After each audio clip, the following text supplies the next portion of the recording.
శుక్లాంబరధరం విష్ణుం దశవర్ణం చతుర్భుజం ప్రసన్నవదనం ధ్యాయేత్ సర్వవిఘ్నోపశాంతయే. పుట్టినప్పుడు ఏమీ పట్టుకురాము, పోయేటప్పుడు ఏమూ పట్టుకెళ్ళం.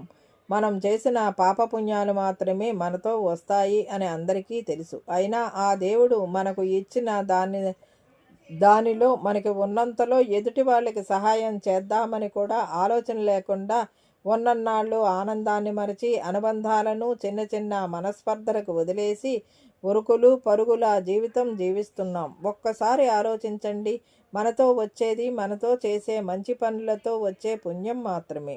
అది డబ్బే అవ్వక్కర్లేదు. మనకు చేతనైన సహాయం ఎదుటి వాళ్ళకి పనికి వచ్చేది, ఎవరికి ఇబ్బంది కలగన్నది అయి ఉంటే చాలు. ఒక చిన్న సంఘటన చెప్తాను, చదవండి. ఒక వ్యాపారవేత్త ఎలాగైనా ధనం సంపాదించాలని చాలా కష్టపడి సుమారు 1000 కోట్ల రూపాయలు సంపాదించాడు. ఒకరోజు ఆ వ్యాపారవేత్త తాను ఎంతో కష్టపడి చెమటోర్చి సంపాదించిన ధనం తాను చనిపోయినా సరే ఎవరికి ఒక్క పైసా కూడా ఇవ్వకూడదని బాగా ఆలోచించి పేపర్లో ఒక ప్రకటన ఇచ్చాడు. ఏమని అంటే, ఎవరైతే నేను చనిపోయిన తర్వాత నా డబ్బు నాతో తీసుకుని వెళ్ళే సులువైన సలహా ఇస్తారో వారికి 10 కోట్లు ఇస్తానన్నాడు. నెల గడిచినా ఎవరూ రాలేదు. అప్పుడు మళ్ళీ 100 కోట్లు ఇస్తానన్నా ఒక్కరు కూడా రాలేదు. దానితో చాలా బెంగతో చిక్కి సగం అయిపోయి ఉండగా ఒకరోజు ఒక జ్ఞాని వచ్చి, నేను మీ డబ్బు మీకు చనిపోయిన తరువాత కూడా మీకు ఉపయోగపడే సులువైన సలహా చెబుతాను అని అన్నాడు.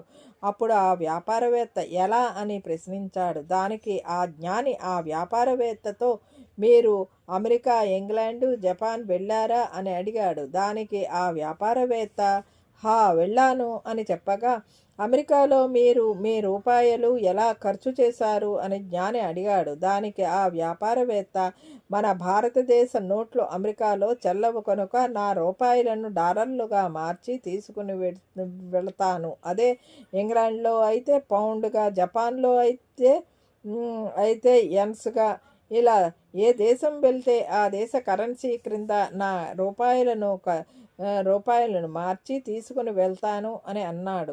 అప్పుడు జ్ఞాని ఇలా చెప్పాడు, ఓ కోటీశ్వరుడా, అలాగే నీవు చనిపోయిన తర్వాత కూడా నీ డబ్బుతో నీతో రావాలంటే నీవు వెళ్ళాలని నిర్ణయించుకున్న దేశంలాగా, ఒకవేళ నీవు నరకానికి వెళ్ళాలి అనుకుంటే నీ డబ్బును పాపములోనికి మార్చు. అంటే దుర్వినియోగం, చెడు వ్యసనాలకి, పాపపు పనులోకి మార్చు. లేదా ఒకవేళ నువ్వు దేవలోకానికి వెళ్ళాలంటే నీ డబ్బును దాన ధర్మాలు చేసి పుణ్యంగా మార్చుకో అని చెప్పగానే ఆ ధనికుడికి జ్ఞానోదయం కలిగి ఆ జ్ఞానిని 100 కోట్లు తీసుకోమంటాడు. దానికి జ్ఞాని, నేను కష్టపడి పని చేయకుండా ఒక్క పైసా కూడా తీసుకోను అని సున్నితంగా తిరస్కరిస్తాడు. అప్పుడు జ్ఞానోదయం అయిన ఆ ధనవంతుడు తన ఆస్తికి ఆ జ్ఞానినే నిర్వాహకుడిగా నియమించి తగినంత జీతం తీసుకోమని చెప్పి తన సంపద అంతా సన్మార్గంలోనికి, పుణ్యంలోనికి జ్ఞాని సలహాతో ఖర్చు చేయగా పాత పాప కర్మలు పరివర్తనతో నశించి మంచి కర్మల వలన పుణ్యగతులకు వెళ్తాడు. ఇది ఫ్రెండ్స్, మానవుని సంపద మానవునితో వచ్చే విధానం. మనం కష్టపడి సంపాదించినది మంచి ధర్మ మార్గంలో ఖర్చు చేసి పుణ్యంగా మార్చి మనతో తీసుకుని వెళ్దామా, లేక ఇక మీ ఇష్టమే. ఇదండి ఈనాటి వీడియో.